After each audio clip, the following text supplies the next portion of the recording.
Perbedaan daur hidup ayam dengan belalang yaitu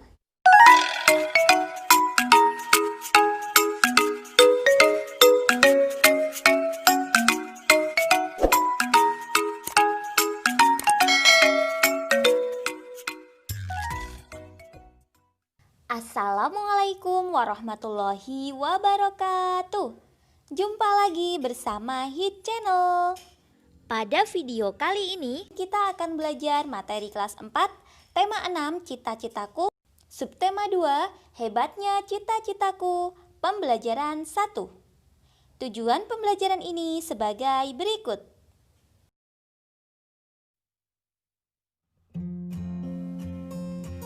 Amati gambar berikut.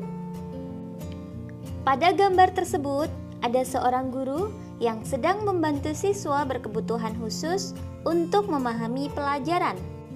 Ayo kita baca kisah seorang guru anak berkebutuhan khusus.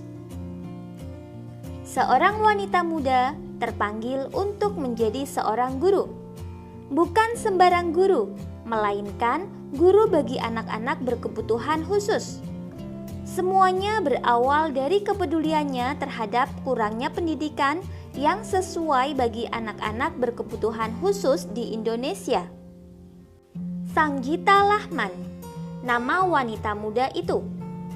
Ia adalah seorang dokter yang beralih profesi menjadi seorang guru anak-anak prasekolah. Pada awalnya, ia mengajar anak-anak prasekolah untuk mengisi waktu luangnya. Akan tetapi, lama-kelamaan ia mencintai kegiatannya itu.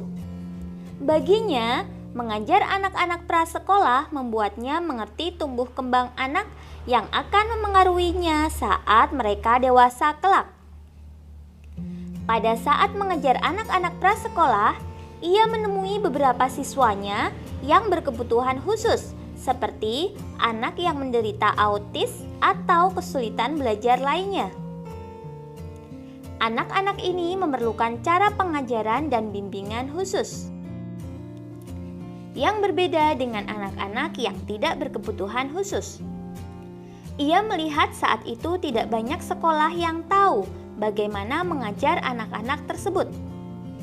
Sanggita kemudian memutuskan untuk menimba ilmu dan keterampilan yang membantunya untuk memahami anak-anak tersebut. Dengan demikian, ia dapat menjadi guru yang baik bagi anak-anak tersebut. Sikap apakah yang ditunjukkan oleh Sanggita untuk menjadi guru yang baik? Sikap yang ditunjukkan oleh Sanggita untuk menjadi guru yang baik adalah kesabaran dalam membimbing siswa. Nah, menurutmu sikap apakah yang diperlukan untuk menjadi guru yang baik? Coba jelaskan pendapatmu. Setiap orang memiliki cita-cita yang baik. Tidak ada cita-cita yang tidak hebat. Oleh karenanya, teruslah berusaha meraih cita-citamu.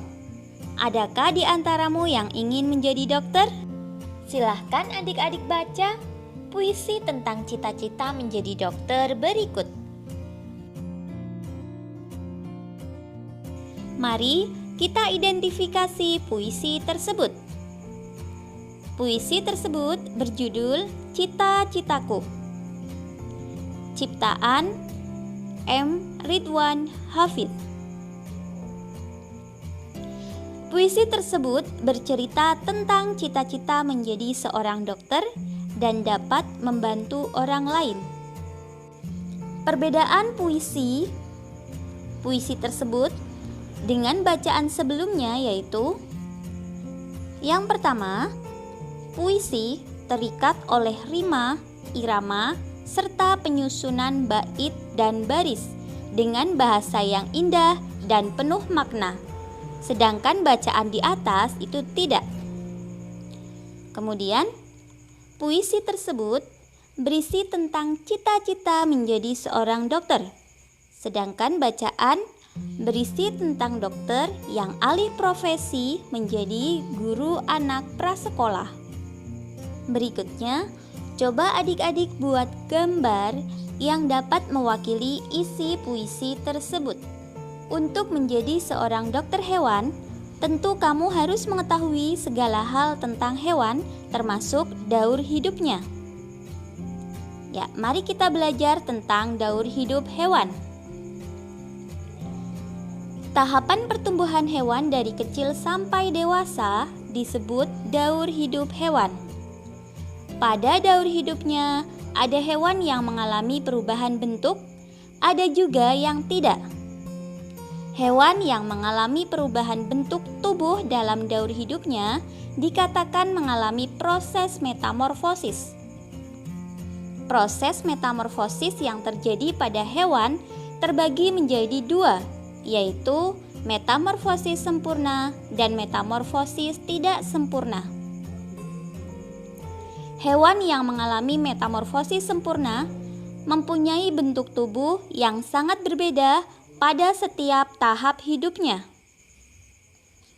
Pada saat telur menetas, bentuk tubuh hewan tidak sama dengan bentuk induknya. Hewan yang mengalami metamorfosis tidak sempurna setelah menetas memiliki bentuk tubuh yang mirip dengan induknya. Daur hidup katak. Katak berkembang biak dengan cara bertelur di dalam air. Telur-telur itu akan menetas setelah kurang lebih 10 hari. Telur itu menetas menjadi berudu yang hidup di air. Oleh karenanya, berudu memiliki insang, alat pernapasan untuk bernapas di dalam air seperti pada ikan. 3 minggu kemudian, insang pada katak akan tertutup oleh kulitnya. Kemudian, tumbuhlah kaki belakang. Pada usia 8 minggu, berudu berkaki berubah menjadi katak yang berekor. Ekor itu kemudian akan memendek dan ia bernapas dengan paru-paru. Setelah pertumbuhan anggota tubuhnya sempurna, katak akan berubah menjadi katak dewasa. Berikutnya, daur hidup kecoa. Kecoa merupakan salah satu serangga yang juga berkembang biak dengan cara bertelur.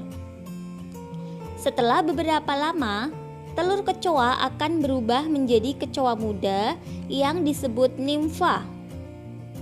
Bentuk nimfa mirip dengan kecoa dewasa, hanya warna kulitnya yang berbeda. Nimfa beberapa kali mengalami pergantian kulit sampai ia menjadi kecoa dewasa. Daur hidup capung. Capung juga merupakan serangga yang berkembang biak dengan cara bertelur.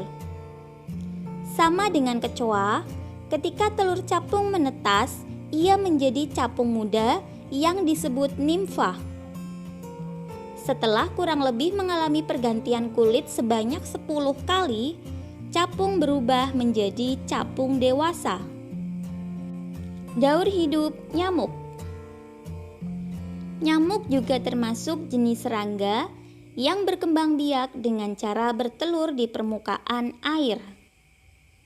Ketika telur menetas, ia berubah menjadi jentik-jentik atau tempayak. Tempayak ini akan hidup dan mendapatkan makanannya dari air yang ia tinggali. Setelah cukup umur, tempayak ini berubah menjadi pupa. Setelah beberapa waktu, pupa akan berubah menjadi nyamuk muda hingga nyamuk dewasa. Nyamuk muda dan dewasa tidak hidup di air. Ia akan kembali ke air ketika hendak bertelur. Berikutnya mari kita analisis perbedaan daur hidup ayam dengan daur hidup belalang. Daur hidup ayam. Ayam menghasilkan anak dengan cara bertelur. Telur ayam perlu dierami kira-kira 21 hari agar dapat menetas.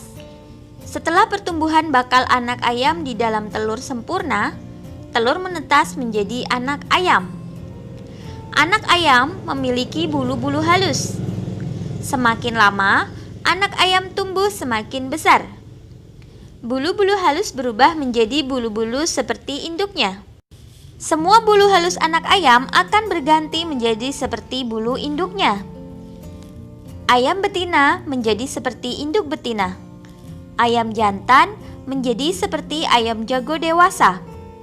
Setelah dewasa, ayam berkembang biak dan menghasilkan telur. Dari telur inilah daur hidup ayam yang baru dimulai kembali. Kemudian untuk daur hidup atau siklus hidup belalang. Skema siklus hidup belalang diawali dari telur, nimfa, kemudian imago. Telur dihasilkan oleh betina dewasa yang telah melakukan perkawinan. Telur akan menetas dan menjadi belalang kecil atau nimfa. Nimfa akan terus tumbuh dan mengalami pergantian kulit untuk menjadi belalang dewasa atau imago. Perbedaan daur hidup ayam dengan belalang yaitu daur hidup ayam tanpa metamorfosis, sedangkan daur hidup belalang dengan metamorfosis tidak sempurna. Sedangkan untuk persamaannya, baik daur hidup belalang maupun ayam sama-sama mengalami fase telur. Untuk bekerja sama dengan orang tua, carilah hewan-hewan yang ada di rumah, lalu tentukan daur hidup mereka. Tentukan apakah hewan tersebut mengalami metamorfosis sempurna, metamorfosis tidak sempurna, atau tidak mengalami metamorfosis. Alhamdulillah, sekian video pembelajaran kali ini. Semoga bermanfaat. Banyak kekurangan kakak mohon maaf. Selamat belajar dan tetap jaga kesehatan. Semoga senantiasa mendapatkan kemudahan dari Allah Subhanahu wa Ta'ala. Wassalamualaikum warahmatullahi wabarakatuh.